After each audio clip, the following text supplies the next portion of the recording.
வணக்கம் நண்பர்களே. இந்தியாவில 70% மோஸ்டி வழக்குகள் ஏன் ஐபிசி மாற்று கமிட்டியின் கீழ் பதிவு செய்யப்படுகின்றன என்று தெரிந்து கொள்வோமா?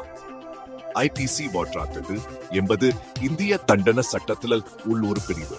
இது ஏமாற்றுதல் மற்றும் நேர்மையற்ற முறையில் சொத்து பெறுதல் ஆகியவற்றை கையாள்கிறது.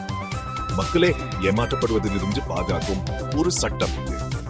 உதாரணமா, ஒருவருக்கு கற்பனை செய்வதாக வாக்களிச்சு அவர்களின் பணத்தை வாங்கிவிட்டு பின்னர் மறைந்து விடுவதை கற்பனை செய்து பாருங்க. இதுதான் ஐபிசி வார் 20. இந்த சட்டத்தின் கீழ் நீங்கள் சிக்கினா சில ஆண்டுகள் வரை சிறை மற்றும் கணிசமான அபராதம் விதிக்கப்படலாம். இது மிகவும் கடுமையான விஷயம். எனவே அடுத்த முறை யாராவது வாட்வாட்கட்டி என்று சொல்லுவதை கேட்டா அது வெறும் வேடிக்கைக்கான குறியீடு மட்டுமல்ல என்பதை நினைவில் கொள்ளுங்க.